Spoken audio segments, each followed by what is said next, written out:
How's it going, everybody? Welcome to OP Entertainment. I'm Omar Darwish. And I'm Pratik Cherian. And this is our review of Backrooms. This was directed by Kane Parsons, first-time director. He's like 30 years younger than us, Pratik. And look what he's doing out there.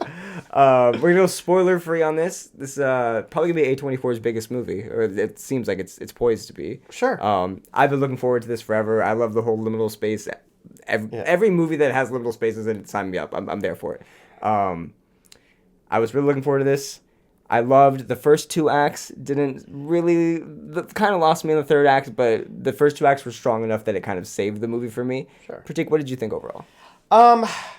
Before we go into it, you want to give like a very brief spoiler-free. Sure. What's the movie? Yeah, Chiwetel stars Chiwetel. Okay, it stars Chiwetel Ejiofor, and he owns a store in the 90s, a furniture store. He finds a access point in the bottom in the basement of it, or I guess to the Backrooms, and that's all you need to know, and that's pretty much it. Yeah, that's pretty much the movie, right? That we're off and running from there. Yeah. I think my big problem is with this. You're starting with your big problem. You know what? You're right.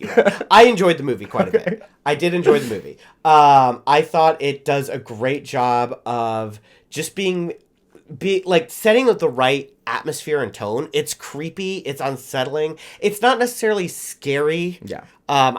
Like calling it a horror movie, I feel like sets up the wrong expectations. But it is one that like I feel like as you go through it, definitely has makes your skin crawl at times. To jump on that a little bit, if you, what would you say it is if it's not a horror movie? Yeah, no, I get why they call it a horror movie. You know what I mean? But it wasn't scary enough. Yeah, it's not.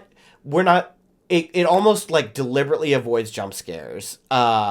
There's any moment where there might possibly be some gore, the camera kind of cuts away a little bit. That's true. What was this rated? It's rated R. Huh. Yeah, but it felt like.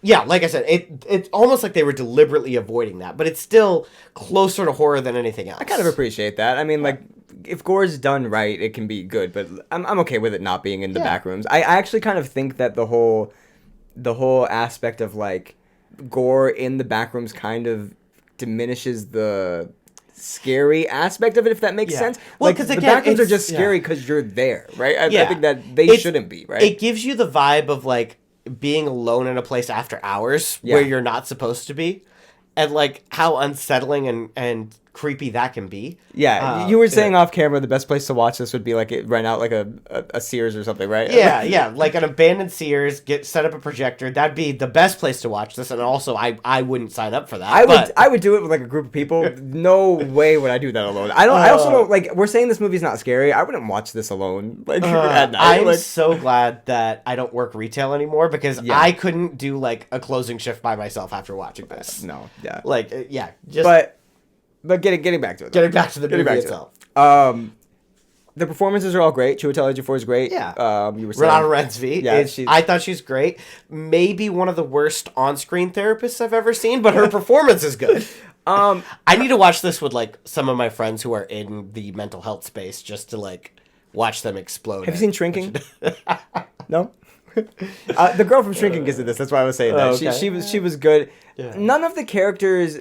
Let's get to our gripes because I do have good things to say about this, but I feel like the gripes are kind of what I need to talk about because I was looking forward to this a lot, and I'm walking out of it not thinking it's not my favorite movie of the year by any stretch. It's really good, but damn it if these characters don't have arcs that finish or pay off in any way. Yeah. And there's really only two characters that matter in this, and they for you have two characters and they have no, I don't know, they have no arc to them, and at least. Not earned. Chiwetel Ejiofor's arc is not earned in this for me. In many ways, it's it's half an arc. It's a good idea, and it's all right, we're gonna set our characters off here. Yeah. And then with no real idea on how it ends up, so the movie just kind of ends. Yeah. It doesn't feel like this movie just ends because it just needs to. This movie has to stop at some point. Like it could have cut off at any point. It needs to cut off here. Like I don't know. It doesn't feel like a rational conclusion. It almost feels like we ran out of script. Yeah, it's like I bought this many pages and I filled them. So all right, like he was typing the script and his laptop died, and he was like, I guess that's fine. I guess right. Yeah, I think that kind of gets to my big gripe as well. And it's just in addition to the way the arcs feel unfulfilling and the way I wasn't a big fan of the way the plot was laid out, but to me it's all emphasized in the fact that this movie feels very episodic in nature. And I understand it's adapted, which I haven't seen, but I understand it's adapted from a YouTube series. Yeah. But you know how in TV or in YouTube series, you kind of like every episode in this type of like genre tends to end on a cliffhanger to like keep you coming back. And then like a lot of times it's like cliffhanger, hard cut, new scene, like new episode. Right. And this movie, you felt that every time, and it happens a lot. Like maybe Kane Parsons had like a bunch of TikToks he was about to upload, and he was like, maybe I'll just like try to stretch each one of these out into something, tape them together, and it's a movie. I feel that, I guess. I think that it was working for me until the third act kind of did what it did, I guess, for lack of a better I guess for me it just like it threw off the pacing, and it emphasized the fact that the pacing was thrown off for me because I could feel it.